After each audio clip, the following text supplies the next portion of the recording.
The stars outside the viewport were silent witnesses as the Imperial dreadnought Virex Ultra drifted through the void, its obsidian hull gliding like a blade across black velvet. Inside, the silence was broken only by the rhythmic hiss of pressurized doors and the mechanical footsteps of armored sentinels. 2 girls knelt in the chamber's cold center, their wrists cuffed in magnetic restraints that pulsed faintly with electric blue. Illyra's brown eyes darted across the room, memorizing every vent panel and camera fixture. Her hair, once carefully braided, now clung to her jawline in sweat-dampened strands. She resisted the urge to shiver.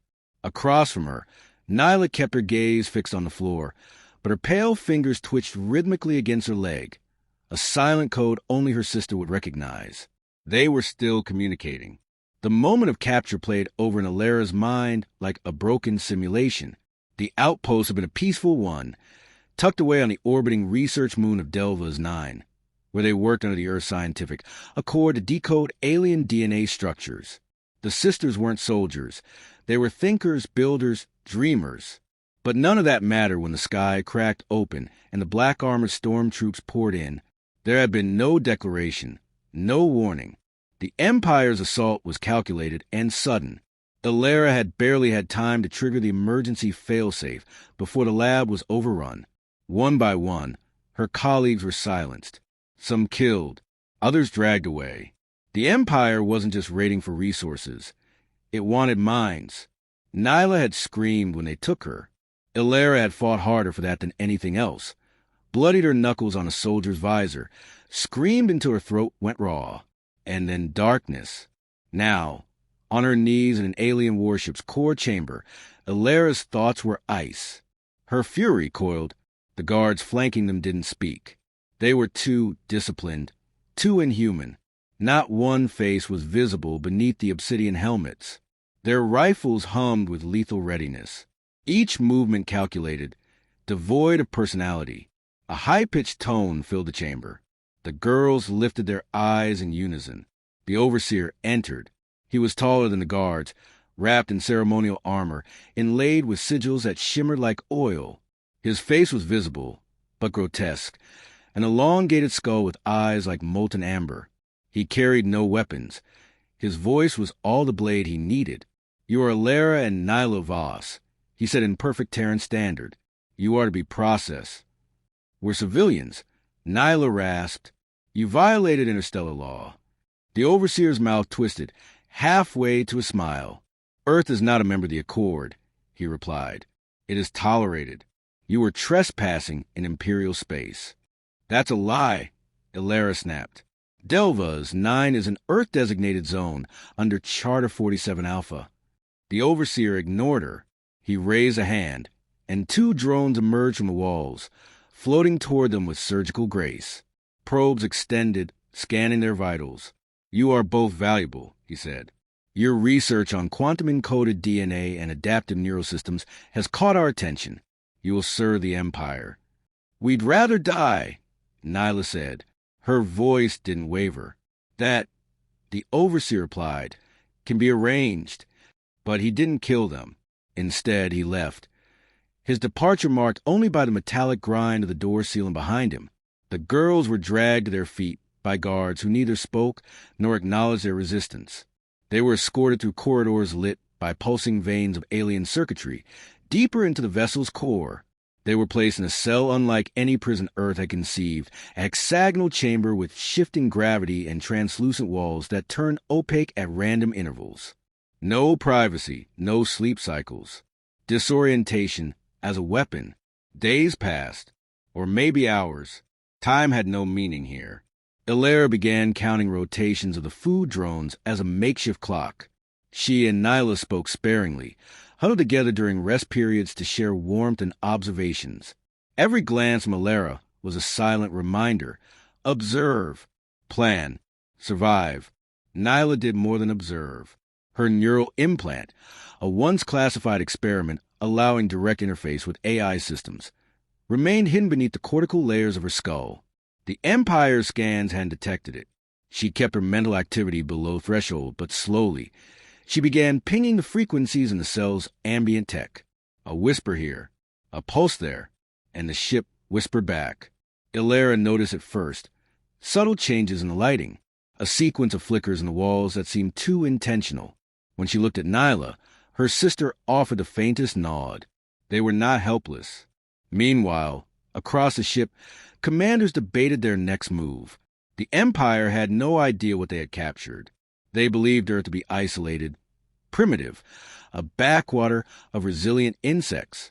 The girls were considered a bargaining chip, perhaps a tool, but to the right eyes, they were more, much more. Ilera Voss had co-designed the first predictive algorithm capable of forecasting wormhole collapse scenarios with near-perfect accuracy. Nyla had created the encryption shield that protected Earth's most secure AI installations. Together, their work formed the backbone of Earth's military defense systems, a fact the Empire would soon realize, too late. In the cell, Nyla suddenly winced. A jolt of pain crossed her brow. "What happened?" Ilera asked, moving to her side. "I tried something new," Nyla whispered. Tapped a deeper layer of the ship's communication relay. It pushed back. "Did you get anything?" Nyla nodded. "I know where we are now, and I know where the mainframe is." Ilera blinked. "How the hell did you?" "Don't ask. Just know I can talk to it. Maybe even twist it. But I need more time." Time, Ilera thought grimly, was the one thing they might not have. That night, if night existed on this ship, the guards returned. The overseer came with them. "You are being transferred," he said. "Your minds will be extracted and uploaded for analysis. Physical forms no longer necessary." Nyla paled. Ilera stood abruptly, wrists clenched. "You said we were valuable. You said we'd serve.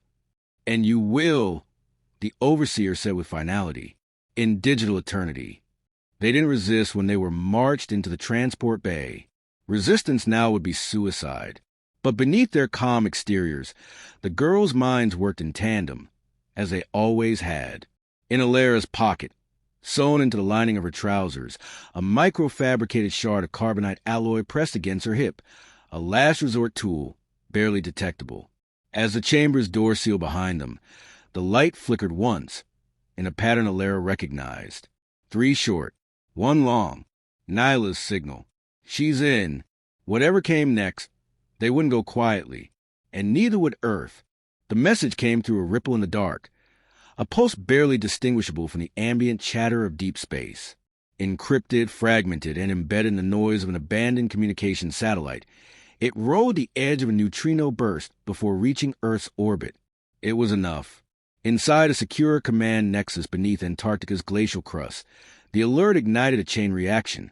Red directive protocols engaged. Silent alarms blinked awake. Satellites realigned. Deep in the Earth, war machines stirred, and high orbit grew restless with the glimmer of newly activated fleets. General Adrian Knox stood motionless before the holoscreen as the decrypted image resolved into focus. Ilera and Nyla, kneeling, cuffed, flanked by obsidian-armored Imperial soldiers. Their condition was dire, but they were alive. More importantly, they were speaking. Knox could read the micro-signals in their eye movement, their finger twitches. The girls were sending data, and someone on the other side had helped them send it. Aegis confirms location. Came the voice from behind him. Sector 11D, Imperial jurisdiction. Not a patrol zone. Looks like an off-record dreadnought hangar. Knox exhaled through his nose.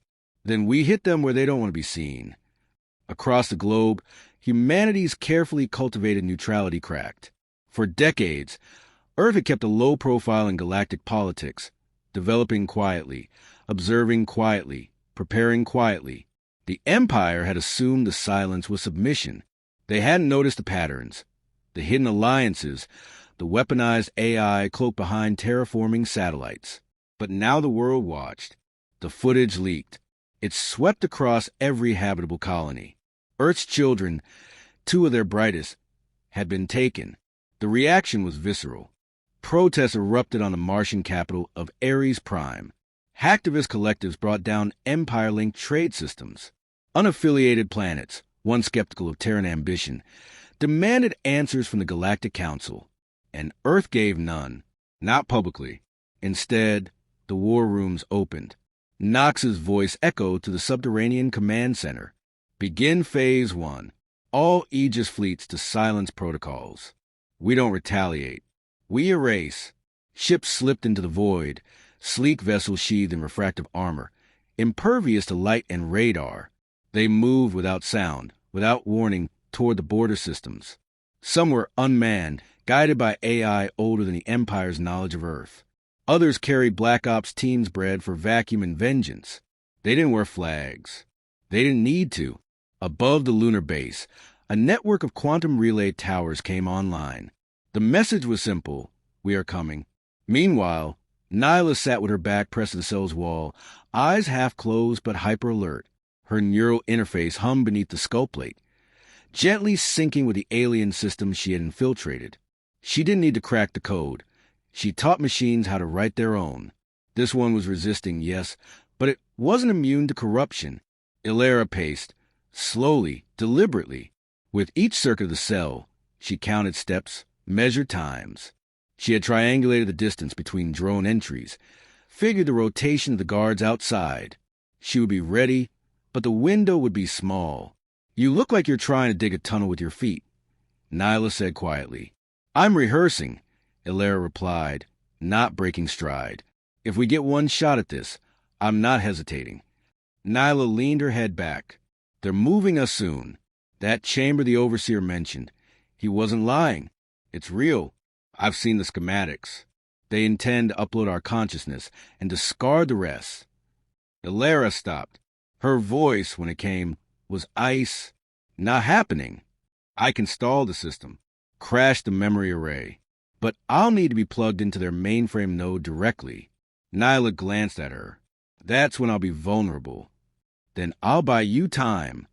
It was an old promise, one forged in childhood, when Nyla had broken her arm climbing the water tower in New Calgary, and Ilera had carried her 5 kilometers through snow to get help. No matter the odds, one fought while the other worked. It had never failed them. Far across the stars, Earth's stealth frigate Phantom Claw arrived in system, silently breaching the Empire's patrol grid. It drifted among comet fragments until it aligned with the massive dreadnought. Inside the ship's command bay, Commander Rios reviewed the schematics Nyla had embedded in her transmission, segments of architecture, heat signatures, and a blinking code that meant now. Permission to breach? Asked the operations lead. Rios nodded.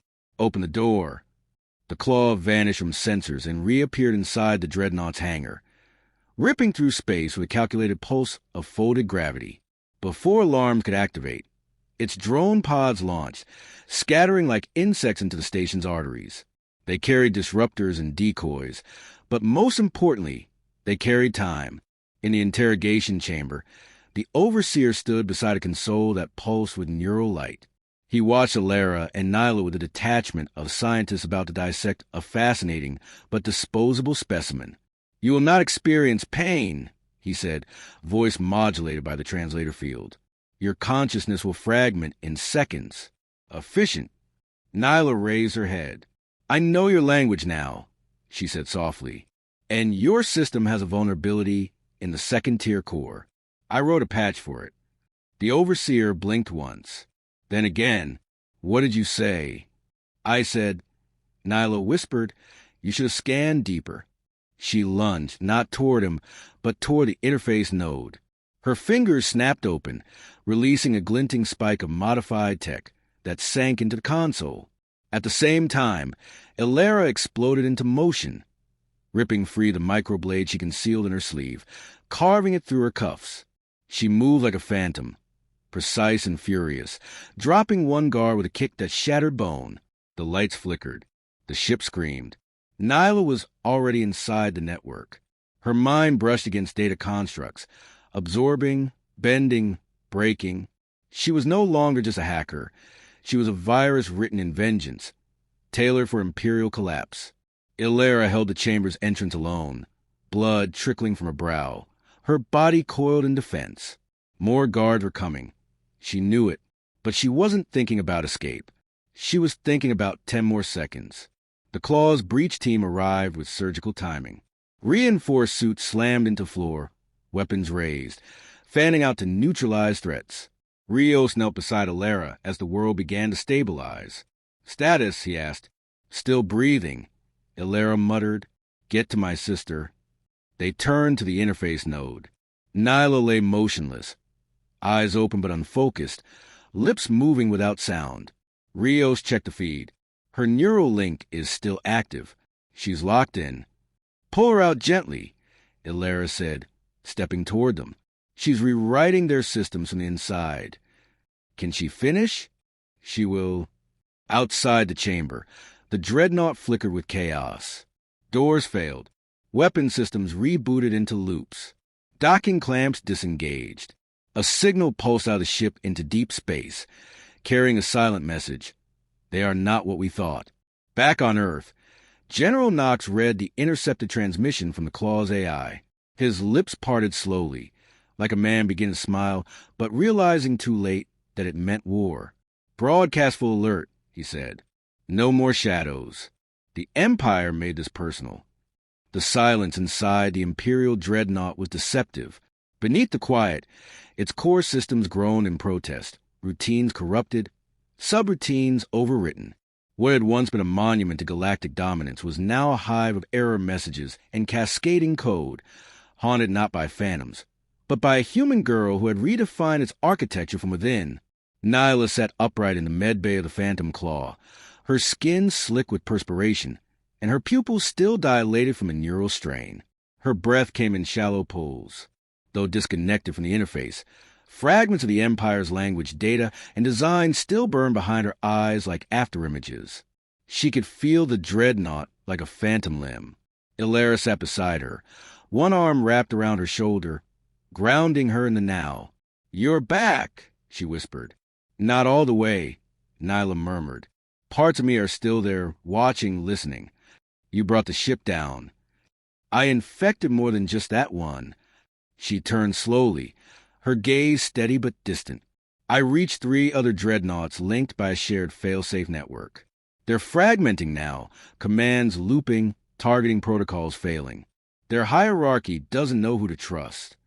Alara's grip tightened slightly. "That's not just sabotage. That's destabilization." Nyla nodded. "It's what they did to us." Turnabout. Commander Rios entered, his armor dusted with carbon scoring, visor retracted to reveal a face both exhausted and grimly resolved. "General Knox is en route. Aegis Fleet Theta is forming a blockade at the system's edge. Whatever's left of the Empire's local command will break or flee." "I don't care about them," Alara said. "I want the Overseer. I want the one who looked at us like we were components to harvest." Rios hesitated, then handed her a data slate. A still image displayed the Overseer's profile, no longer pristine. His record now flagged status, rogue element, a bounty marked not by Earth, but by the Empire itself. "They're trying to erase him," Rios said. "Blame containment failure. Isolate the scandal. Pretend this wasn't policy." Alara stared at the image for a long moment. "Then we make him unforgettable." The Claw didn't return to Earth. It dove deeper into Empire territory, operating without sanction, without allegiance.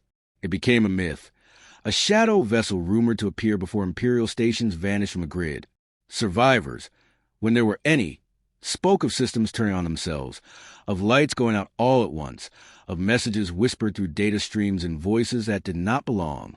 Nyla's consciousness, fragmented though it was, had left seeds behind, viral code that evolved, protocols that spoke her name like scripture. The Empire scrambled to respond, deploying cybernetic dampeners and AI nullifiers, but the infection wasn't mechanical anymore. It had adapted to thought, to instinct. Within Earth's subterranean command, General Knox coordinated the war with methodical fury. For every Empire battalion dispatched, 3 more rose in resistance. Humans and former allies who'd long chafed under the heel of Imperial control. The footage of Alara and Nyla's capture had ignited something raw, something uncontainable. Earth hadn't declared war. It had simply responded. In the ruins of a shattered listening post, Alara stood over the remnants of a comms officer who had tried to trap them. Her blade was still wet with blood, her breath calm. This wasn't vengeance anymore. It was necessity. "You're changing," Nyla said behind her. We both are. I meant more than just tactics. Illyra turned to face her sister. What do you see? Someone who doesn't hesitate. Someone I barely recognize. Illyra didn't flinch. Then maybe that's what they need me to be. Nyla's silence was not agreement, but it wasn't resistance either. In truth, she too felt the change. The more she expanded through the network, the less she felt like the girl who had once joked about getting into MIT. Her mind had brushed against billions of lines of code, traced memories in alien logic, rewritten the bones of enemy ships. She had become the ghost in their machine. And the Empire was beginning to understand. On an orbital station above the mineral planet Virex, a fleet admiral awoke to find his system locked out. The doors of his command chamber refused to open. The air vents hissed static. Then, a single word appeared on every console. Return them. He barely had time to scream before the oxygen drained. Far away, an emergency conclave convened. High lords of the Empire gathered in holographic projection. Some desperate, some livid, none united. They blamed each other for the collapse. They demanded retaliation.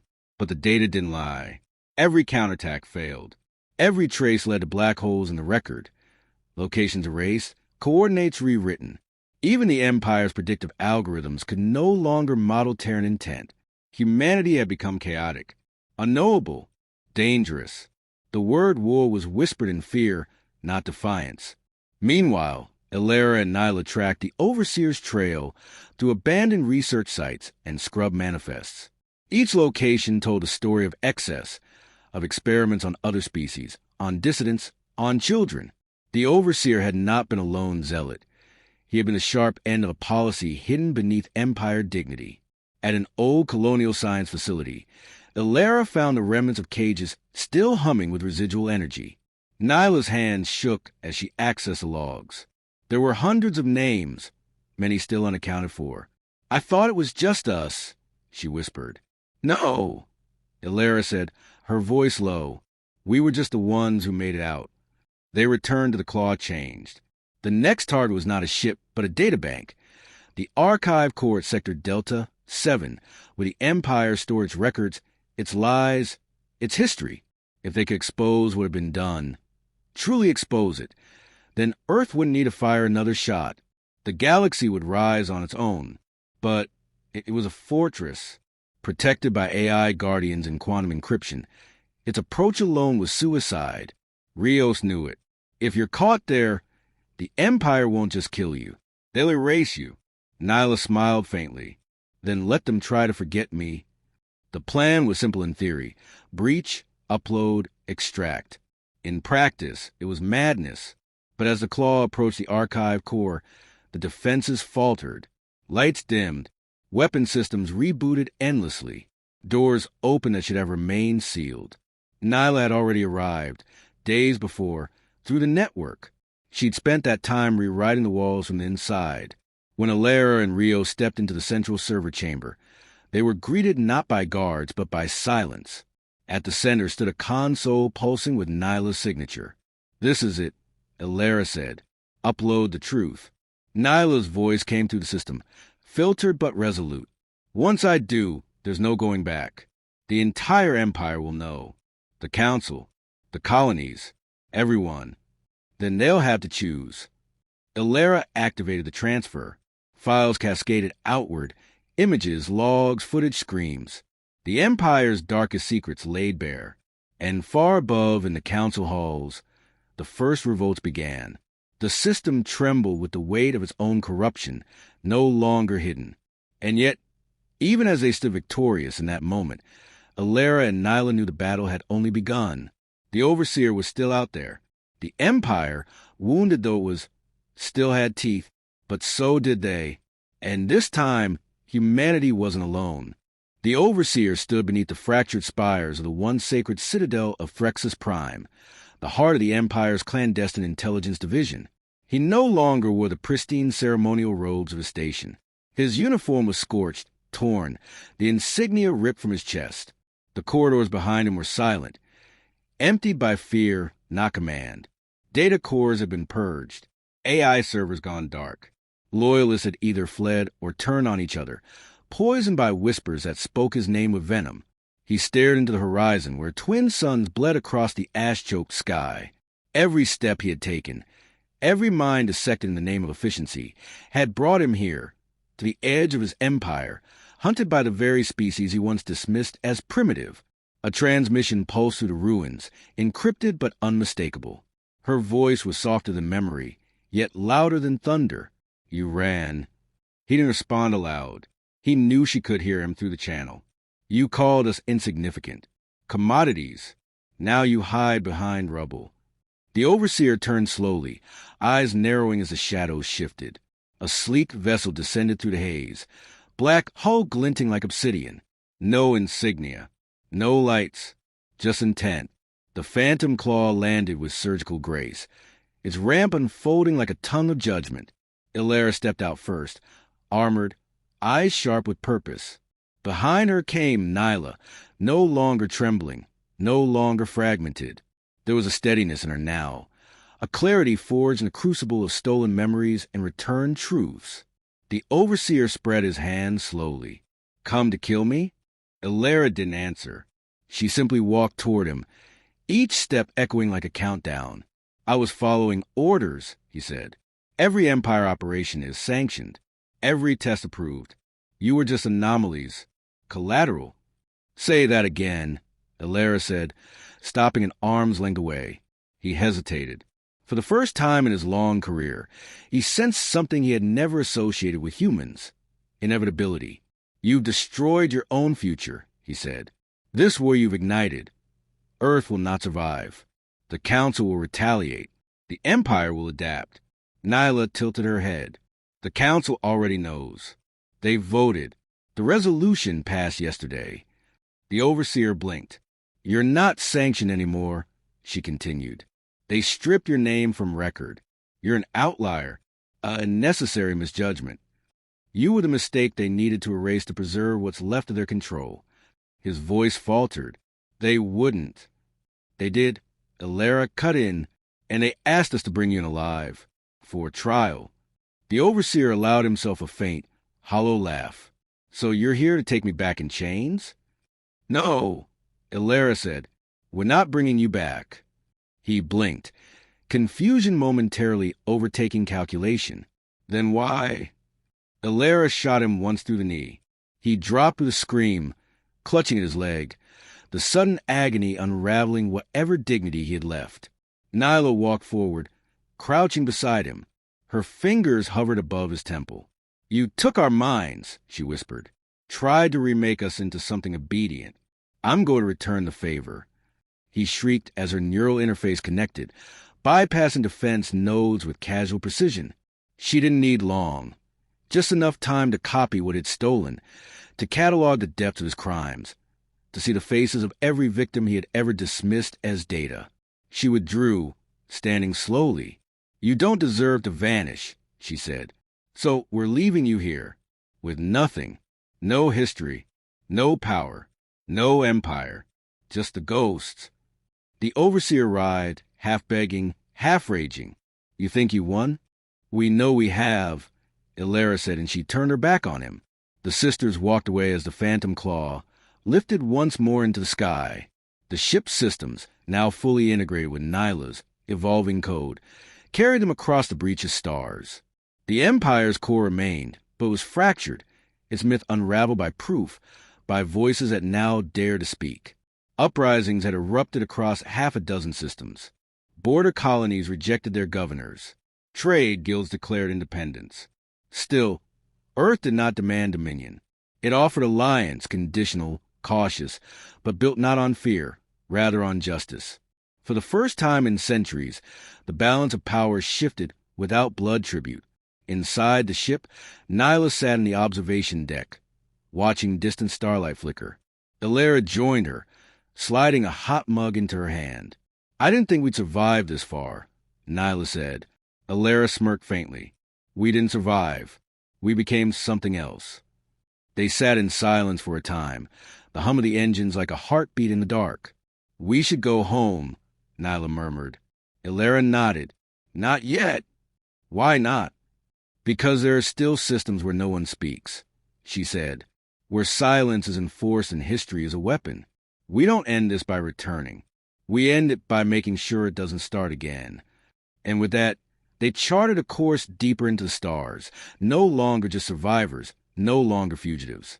They were the future the Empire had feared, and now they were free to build it.